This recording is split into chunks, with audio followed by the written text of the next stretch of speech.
can call me Mystic Mike because I predict these things. The road to the UFC Tournament Championship fights are taking place at UFC 325.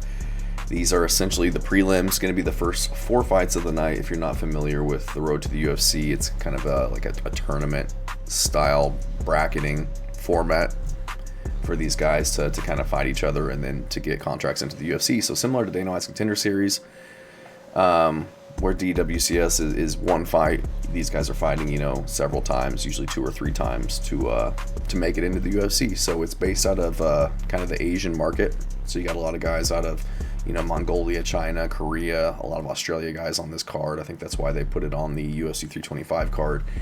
And this is going to be the championship fights between those guys. It's lightweight, featherweight, bantamweight, and flyweight. And got some decent matchups here. So I'm going to start at the top with the lightweight matchup. You've got Dom Marfan versus Song-Uk Kim, which is a pretty good matchup. Dom Marfan fights out of the Team Compton Training Center in Queensland, Australia. I think he's training with like Tom Nolan, who's also a really good prospect. But Dom Marfan has a decent record, 8-2. He's young, 25 years old, 5'11" with a 75-inch reach, and Song-Uk Kim is 32, 6 foot with a 71-inch reach, 13-3. So Dom Marfan's going to have about a 4-inch reach advantage. Going to be an inch shorter, but I like Dom Marfan in this one. I just like his clinch work. He's got really good clinch work, really good takedowns, body locks, trips, has really good control once he gets guys to the ground. Really good entries and timing on guys to get him to the ground as well. And is a jiu-jitsu brown belt, decent striker, straight punches, really technical. I think that he's going to get this one done. I like his experience that he's had, 8-3, 11-0 his last 2 fights on the road to the UFC. Won them by decision, so you can go the distance. And his only 2 losses are to Quillan Salkild, who's also fighting on this card. So lost by rear naked choke each time in those fights. Had a loss on the regional scene as an amateur, but outside of that, 8 wins as a pro. It's looked really good, only losing to Quillan Salkild, who's a high-level prospect. So Song-Uk Kim, call him the Frogman. He was essentially the South Korean equivalent to a Navy SEAL before transitioning over to MMA. So tough dude, he's going to be mentally tough, and he's a good fighter. He's strong. I like his ground and pound. He's also one of those guys who's looking to get takedowns. Last 2 wins did come on the ground, rear naked choke over Yahweh Ren, who's pretty good, and then Daichi Kamiya had to kind of weather the storm, but then eventually got the guy to the ground and got elbows from Crucifix. But has some decent wins, some guys with some good records, a lot of fights. Most recent loss was to Rong Zhu, who I'm a big fan of, who's in the UFC, has a lot of experience. I think that he's going to, have a lot of success there. Lost a split decision to Jae-Hoon Park. So losing decisions, hasn't been finished as a pro. Had kind of a sketchy amateur record. I think he went like 4-5 as an amateur when he was really young, before transitioning to being a pro. But, has some kind of iffy fighters on his record, so to speak, just in terms of records. But it does look like as his career progressed, he's fighting guys with decent records, much better records, but he's definitely fighting the best competition that he's faced in the road to the UFC, but also getting finishes there too. So he's a proven guy, big, strong guy. I just think Dom Marfan, I think he's got a really good chance of finding those takedowns and getting it to the ground and finding a submission in this one. So I'm going to go Dom Marfan. I think that he'll be able to go tit for tat with him on the feet, kind of stay safe from the big explosive punches that Song-Uk Kim's bringing, and then eventually, find his body lock takedowns, get to the ground, get a ground and pound TKO or a submission in this one. So I'm going to go Dom Marfan to get this one done by finish. Moving on, you've got Sebastian Szalay versus Keiichiro Nakamura. And this is a very evens fight in my opinion. I like Sebastian Szalay. I think he's pretty well rounded. He's a jiu-jitsu purple belt, karate black belt, has really tight striking, good timing, good footwork, can fight from both stances. You'll see him switching back and forth. He's on I think like a 4.5-year unbeaten streak. Never been finished. He lost a decision back in 2021 in his second pro fight. And he's fought decent competition on the regional scene for the most part. Like his 6th fight in, 8-0 guy, 6-0, 7-4, 4-0, then 19-6 for the road to the UFC, and then 8-2. So really good experience. 31 years old in his prime. Got a couple KOs. He's got a sub on his record, a triangle choke, but then a lot of decisions. So you know that he can He can fight the distance. He's got the experience level. He's not one of these guys that's really just been kind of sparking guys out and getting the finish quick. And he's taking on Keiichiro Nakamura, who is a younger guy, 27. He's 5'8" with a 70.5-inch reach. So he is going to be 2 inches taller than Sebastian, and he's going to have a 4.5-inch reach advantage, which I think is going to be pretty substantial in this one. So I'm going to go with Nakamura. I like the size difference. I like his reach advantage just because he is a pretty aggressive striker. He's very aggressive on the feet, looking for the finish. He's polished. He has fluid combinations, fighting at the end of his range, really catching guys at the end of his punches, and has a really good ability to finish fights. He has all finishes in his pro career outside of his last fight against Lawrence Lui, who's very high level, 15-6 guy, won that fight by decision. Lost his first pro fight by arm triangle choke, but since then been undefeated since 2022. And I just like his aggressiveness. I like his finishing ability.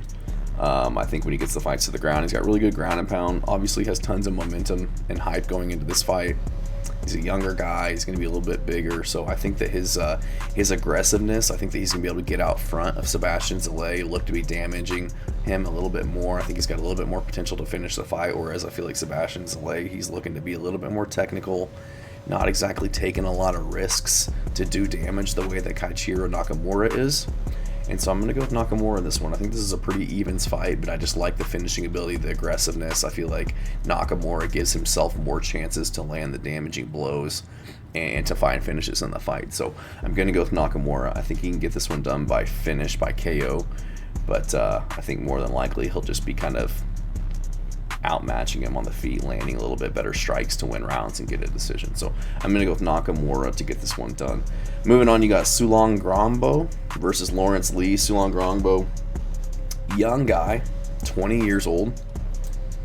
He has been fighting since 2021, so one of those guys who been fighting since before he was 18. These guys can fight pro over in China and over in kind of the Asian markets, much younger than 18 like they can over here in the States. But 20 years old, 10-3, had a rough start to his career, went 1-3 in his first 4 fights, but ever since then, in 2023, he's gone undefeated. A lot of finishes, a lot of KOs, no submissions.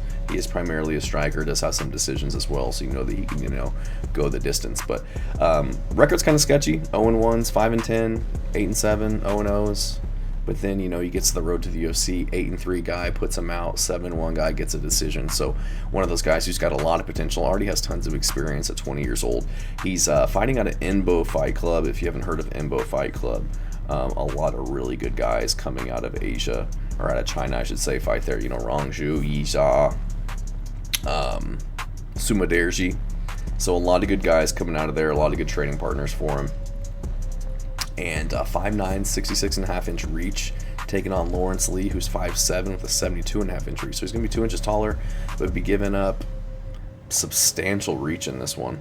Put me on the spot here. What is that? About 5.5-inch reach advantage that Lawrence Leigh's going to have. And Lawrence Lui, 29, much older guy, in his prime for the most part. Fights out of the City Kickboxing, which is probably one of the best striking gyms in the world right now.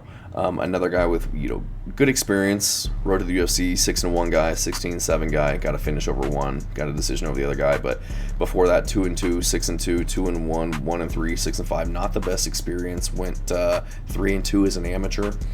And although he does train in the City Kickboxing, he's shown some promise. He's going to be the kind of the longer rangier guy. I am going to go with Sulangrangbo. I just think Lawrence Lui, I watched some of his footage. He's just kind of, I don't like his hand placement. I don't really like the way that he moves. I think that, I don't know. I think that Sulangrangbo's got more potential. I think that he's a little bit more dangerous wherever the fight goes. Comes from that kind of Sanda striking background. Fights upright, has strong straight punches. I like the kicks that he uses to the body, to the legs, and I just don't see anything really special out of Lawrence Lui. Like good straight punches for the most part, not the most power. I think he's got a good countering ability. I saw some good hook counters, left right hook counters that I saw on the regional scene against guys, but I just like Sulangrangbo. I think that he's young. I think he's going to be one making rapid improvements. I like his body of work a little bit more. I feel like he's a little bit more crisp on the feet, a little bit more technical, and I like what I see more on the feet from him. So I'm going to go Sulangrangbo. I think he can get this one done. And then moving on, this is going to be an absolute banger to kick off Road to the UFC, to kick off UFC 325. It's Namsrai Batbayar taking on Aaron Tao. And if you don't remember Aaron Tao, he had that barn burner of a fight with Elijah Smith, Gilbert Smith's son, back on Dana White's Contender Series back in September of 2024. Since then, got a win on the regional scene by KO over an 8-10 guy. But then got a finish over an 8-0 guy, and then a decision over 18-5 Shai Yin back in August to now get into the final against Namsrai Batbayar, who is another one of these fighters that we see coming out of Mongolia. Strong wrestling base, has a really strong freestyle wrestling base, excellent clinch, really good entries on his takedowns, good timings. He's similar to Don Marfan in that he has really good body locks, really good trips to get to the ground, really good mat returns to kind of keep guys having to work their way back up from the ground. And I like the way that he grinds guys out on the ground, has really good ground and pound, good chain wrestling. And if you're stuck on the feet with him, he's very aggressive there. Does have knockout power. He has KOs. He has submissions. All finishes in his pro career. It's kind of a 50-50 split. Guillotine chokes, KOs, rear naked chokes. And so I like his finishing potential. I really do. I like that he's 25. He's still going to be making tons of improvements. Not even into his prime yet. 5'6" with a 68-inch reach. So he's going to be 2 inches taller and have a 2-inch reach advantage over Aaron Tao, who's also a finisher. Dude's an absolute marauder. He did have the decision win over Shai Yin in his last fight, who's good, 18-5, no shame in that. And then under that unanimous decision lost to Elijah Smith. But outside of that, a lot of finishes, a lot of KOs, ground and pound, on the feet, submissions. Again, kind of a sketchy record, 1-4, 7-6, 5-5 wins. That regional scene win over Ariel Oliveros, 8-10 to get into the UFC. So showing some finishing ability, but not against really the best guys in the world, I would say. And I could say the same thing about Namsrai Batbayar. Does have some sketchy records on his resume. And I think this fight can go either way. Namsrai Batbayar, his only pro loss was to Namjargel Tumen Dimbrel, who has been in the UFC, lost a split decision to Carlos Hernandez coming off the road to the UFC, just got another win on the road to UFC over Terrence Saturn, an 8-1 guy. Now he's taking on Cody Durden in March, which is a tough matchup, so no shame in that loss. Tumen Dimbrel's very good, so has a lot of good experience, but I'm going to go with Namsrai Batbayar. I think that he can match the aggression, the finishing potential of Aaron Tao. But I think that he's going to have the stronger wrestling base to be able to kind of dictate where this fight takes place, get it to the ground if things aren't going the way that he likes on the feet. And I like his size advantage as well. Going to be a little bit bigger, a little bit younger in this one. And so I'm going to side with him to get this one done. I do like Aaron Tao, though. Very strong guy. He has good grappling, power on the feet, hard leg kicks, good knees. But I'm going to side with Namsrai Batbayar to get this one done. So appreciate you guys watching. Let me know what you think about my picks. I think these are going to be some fun fights to get the UFC 325 card started. Appreciate you watching. Thanks.